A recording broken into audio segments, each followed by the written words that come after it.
네.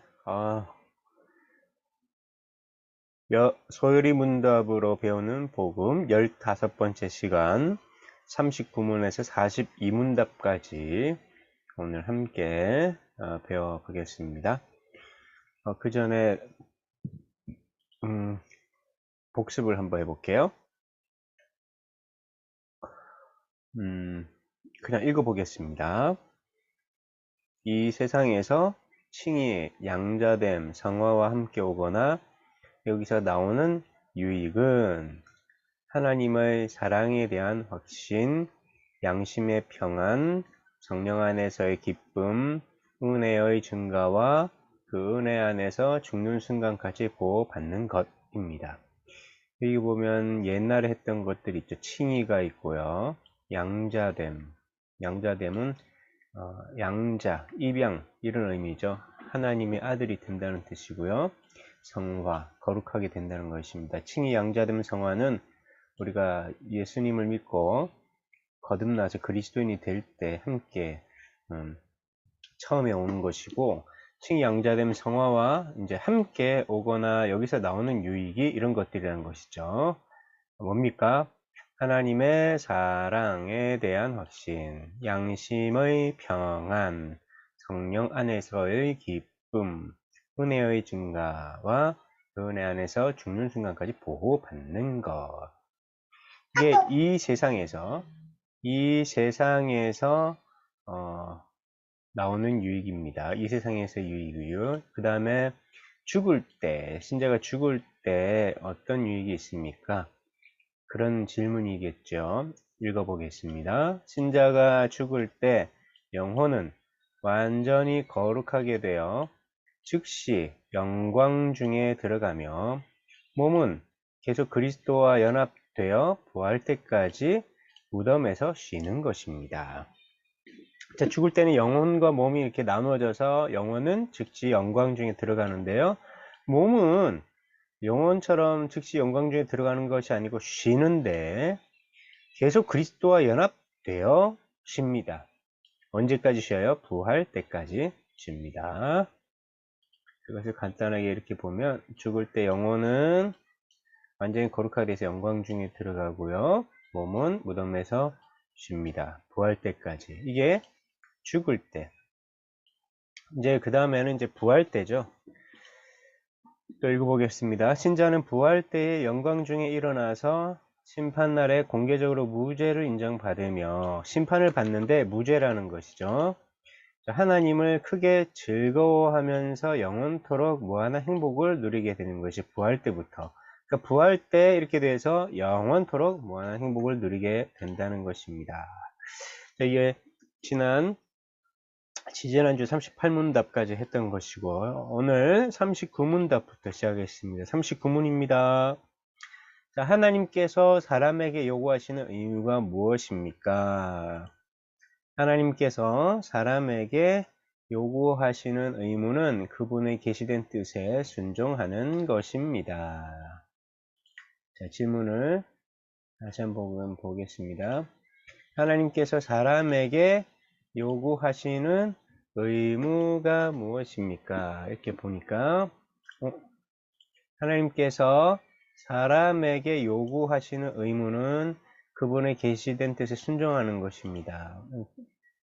오늘 끝날 때까지 계속 이걸 말씀드릴 것인데 여기서 우리가 먼저 알아야 되는 것은 순종보다 하나님께서 사람에게 요구하시는 의무가 있다는 사실입니다. 하나님께서 사람에게 의무를 요구하세요.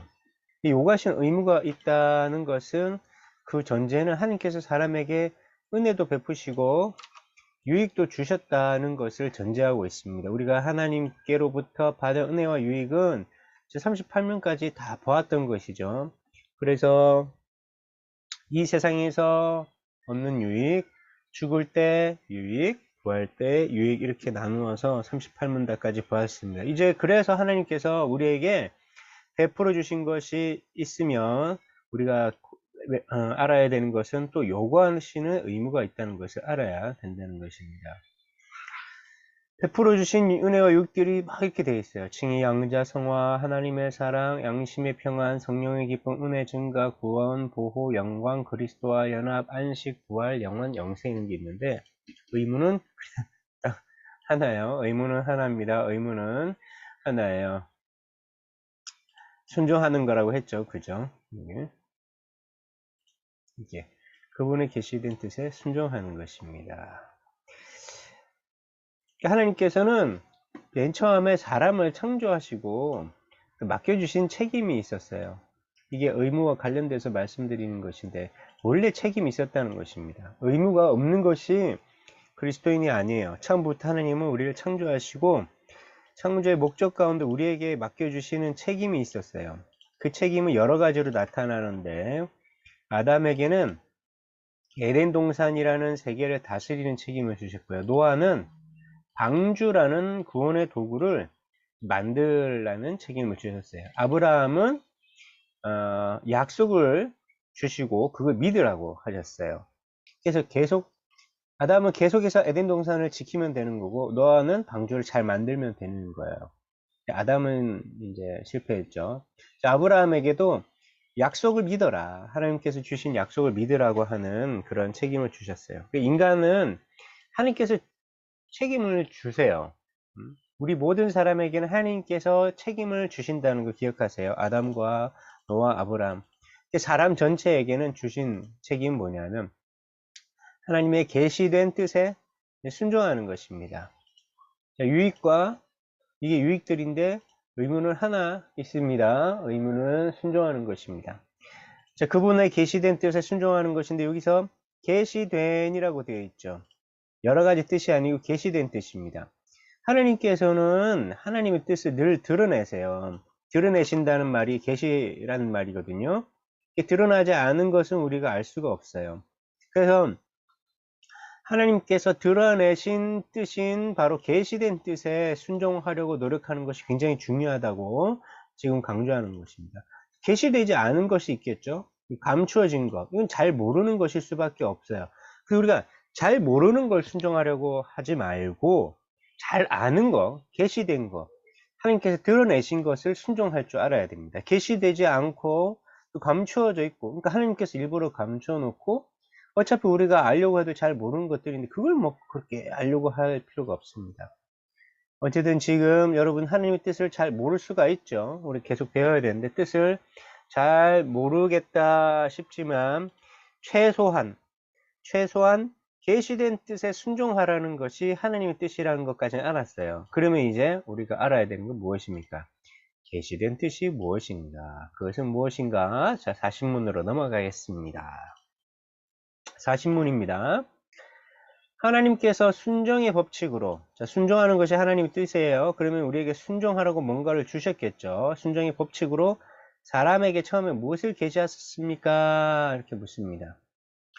답을 봅니다. 하나님께서 순종을 위해 사람에게 처음 계시하신 법칙은 도덕법이었습니다. 이렇게 대답합니다. 자, 질문과 답을 다시 봅니다. 40문. 하나님께서 순종의 법칙으로 사람에게 처음에 무엇을 계시하셨습니까?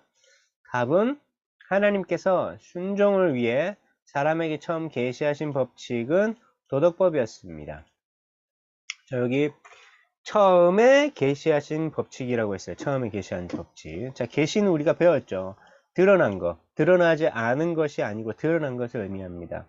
근데 여기 법칙이라고 했기 때문에 이제 도덕법이 나왔어요. 도덕법이라고 했죠. 자, 보세요. 순종을 위해 사람에게 처음 계시하신 법칙은 이라고 물었기 때문에 도덕법이라고 대답했습니다. 그 도덕법이 뭐냐? 도덕이라는 말과 법이라는 말은 각각 중요한 의미를 가지고 있습니다. 네, 여기 PPT가 빠졌는데 일단 설명할게요. 여러분, 도덕이 뭐죠? 도덕은 우리가 학교에 들어가면 라일이나 요셉이가 학교에 들어갔으니까 나중에 도덕이라는 것을 배우게 되는데 그것은 사람이 어떻게 해야 잘 살까 같은 것을 생각해 보았을 때 우리가 다 같이 잘 살 수 있는 방법이 있는데, 그러니까 서로에게 잘해줘야 되겠죠. 그죠? 나도 잘 살아야 되고, 너도 잘 살아야 되면 서로에게 잘해줘야 되는데, 그러면 어떤 것을, 무엇을 잘해야 될까? 그런 것들을 이제 생각한 것이 도덕이라고 하는 것입니다. 여기에는 이런 것이 있죠.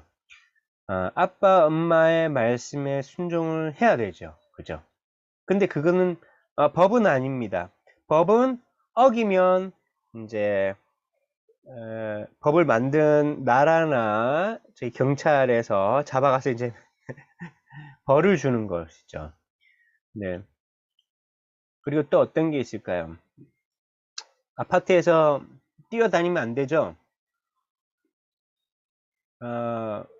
그렇죠. 그것을 법으로 만들지는 않았어요. 그러니까 아빠 엄마의 말에 순종할 줄 아는 것은 도덕이에요. 도덕. 어떻게 해야 우리가 잘 살 수 있는지, 그 다음에 선한 삶, 사람으로서 좋은 삶이 무엇인지 나타내는 것이 도덕인데, 엄마 아빠 말씀을 잘 듣고 잘 자라는 것이 좋은 아들, 딸이 되는 것이죠. 점점 이제 자라나서, 왜냐하면 어른들, 그리고 나보다 지혜 있고 나에게 사랑을 가지고 얘기하고 대하는 사람들의 말을 잘 듣는 사람들은 점점 좋은 사람이 되겠죠. 좋은 어른이 될 수 있겠죠. 그리고 아까 아파트에서 뛰어다니는 거, 이런 것은 야, 지금 막 재밌게 놀고 싶어서 막 뛰어다니지만 그렇게 하면 누군가 불편하죠. 아래 집에 계시는 할아버지 할머니 또 불편하겠죠. 불편한 걸 알면서 그걸 하지 않는 거, 불편하면 하지 않으면, 그러면 우리가 서로에게 해를 끼치지 않기 때문에 좋겠죠. 그렇지만 그것은 법은 아니에요. 지금 우리가 지키는 법은 어기면 경찰이 잡아가서 벌금을 주거나 그 벌금만큼 감옥에 들어갑니다. 벌을 받아야 돼요. 벌이 있는 것은 법입니다. 근데 도덕법이라고 했으니까 우리에게는, 예수님을 믿는, 하나님을 믿는 우리에게는 도덕이 사실상 법과 같은 역할을 합니다. 왜죠? 우리가 도덕법을 지키지 않으면 하나님께서는 우리에게 순종하라고 주신, 처음 계시하신 법칙이 도덕법인데, 도덕법을 지키지 않으면 하나님이 싫어하시겠죠. 하나님께서 우리를 벌을 내리실 수 있다고 생각하고 우리가 하나님의 계시된 뜻에 순종하는 것을 이제 도덕법이라고 할 수가 있어요. 그냥 뭐 하나님과 상관없이 내가 잘 살아야지, 나는 착한 사람이야, 친구들과 사이좋게 어울려야지, 교회 가서 학교에 가서 친구들과 사이좋게 어울려야지, 그러면서 그냥 좋은 사람이 되는 것은 그냥 도덕인데, 하나님 앞에서 하나님의 말씀에 순종하기 위해서 우리가 지키는 것은 이제 도덕법이라고 할 수가 있습니다. 자, 이제 아직 도덕법이 뭔지 모르기 때문에 도덕법이 뭔지 배워야 됩니다. 41문. 도덕법이 어디에 요약적으로 들어있습니까? 답은 도덕법은 10계명 안에 요약적으로 들어있습니다. 자, 우리가 좀 안다고 할 수 있겠죠. 10계명은 우리 예배 드릴 때 항상 그렇지만 여러분 10계명 어디인지 아나요? 그럼 10계명 어디에 있을까요? 10계명 어디에 있습니까? 10계명 성경에 있죠. 10계명은 출애굽기 20장에 있고 신명기 5장에 이렇게 성경에 두 군데 있습니다. 그래서 10계명이 결국에 뭡니까? 성경에 게시된 10계명이라는 도덕법인 거예요. 그러니까 10계명을 어떻게 생각해야 되죠? 10계명을 잘 지키면 좋은 사람이 됩니다. 그렇지만 우리는 이것이 하나님께서 우리에게 주신 순종의 법칙으로 주신 도덕법이기 때문에 하나님께 순종한다는 생각으로 10계명을 지켜야 됩니다. 순종하지 않으면 벌을 받을 수도 있다라고 생각하고 지켜야 되는 것이죠. 자, 우리 10계명 한번 읽어보고 넘어가겠습니다. 10계명 1계명, 너는 나 외에는 다른 신들을 내게 두지 말라. 2계명, 너를 위하여 새긴 우상을 만들지 말라. 3계명, 너는 내 하나님 여호와의 이름을 망령되게 부르지 말라. 4계명, 안식일을 기억하여 거룩히 지키라. 5계명, 내 부모를 공경하라. 6계명, 살인하지 말라. 7계명, 간음하지 말라. 8계명, 도둑질하지 말라. 9계명, 내 이웃에 대하여 거짓 증거하지 말라. 10계명, 내 이웃의 집을 탐내지 말라. 이렇게 10개의 계명, 10계명을 읽어 보았습니다. 이제 마지막 42문입니다. 42문. 10계명의 요지가 무엇입니까? 요지라는 것은 이제 가장 핵심만 간추린 거예요. 10계명이 10계명인데 10계명을 아주 짧게 요약하면 10계명의 요지는 우리의 마음을 다하고 영혼을 다하고 힘을 다하고 뜻을 다하여 주 우리 하나님을 사랑하는 것과 또한 우리의 이웃을 우리 자신처럼 사랑하는 것입니다. 자, 크게 어떻게 돼요? 이제 하나님을 사랑하는 것과 우리 이웃을 사랑하는 것이요. 하나님을 사랑할 때는 많죠. 우리의 마음을 다하고 영혼을 다하고 힘을 다하고 뜻을 다하여. 그러니까 최고로 하나님을 사랑해라. 할 수 있는 최선을 다해서 하나님을 사랑하는 것이고요. 자, 이웃을 사랑하는 것은 굉장히 짧습니다. 간단합니다. 우리 자신처럼 사랑하면 됩니다. 여러분, 우리 자신, 자기 자신을 어떻게 생각하느냐. 그래서 우리 자기 자신도 사랑할 줄 알아야 돼요. 자기 자신을 사랑할 줄 알아야 이것도 사랑할 수 있습니다. 이것을 더 줄여서 핵심 요약을 하면 하나님, 사랑, 이웃 사랑이죠. 하나님 사랑, 이웃 사랑은 더 요약하면 이제 사랑하는 겁니다. 사랑. 동일하게 사랑하는 거예요. 사랑하는 거. 하나님에 대해서도 사랑하고 이웃에 대해서도 사랑하고. 그래서 기독교는 결국에 사랑하라는 명령에 순종하는 것이 바로 기독교의 신앙입니다. 교회는 사랑하라는 하나님의 명령을 순종하는 사람들의 모임이라고 할 수가 있습니다. 자, 정리하겠습니다. 자, 하나님께서 사람에게 요구하시는 의무가 있습니다. 의무 이전에 뭐가 있다고 그랬죠? 하나님께서 사람에게 주신 좋은 것들, 하나님께서 사람에게 베푸신 은혜와 유익들이 이렇게 많이 있어요. 칭의, 양자, 성화, 하나님의 사랑, 양심의 평안, 성령의 기쁨, 은혜가 증가되고 구원받고 보호받고 영광에 들어가고 그리스도와 연합해서 안식하고 부활하고 영원히 영생하는 것. 그러나 우리에게 주신 의무는 딱 하나밖에 없는데 그것은 순종이다. 순종. 무엇에 순종합니까? 계시된 뜻에 순종하는 것이고요. 계시된 뜻은 결국 도덕법인데 도덕법은 십계명에 계시된 하나님의 뜻입니다. 그러니까 우리가 십계명을 매주 예배 드릴 때마다 십계명을 읽을 때마다 그 안에 하나님의 뜻이 계시되어 있다. 잘 모르는 건 안 해도 된다고 했는데 계시되어 있는 건 순종해야 된다고 했죠.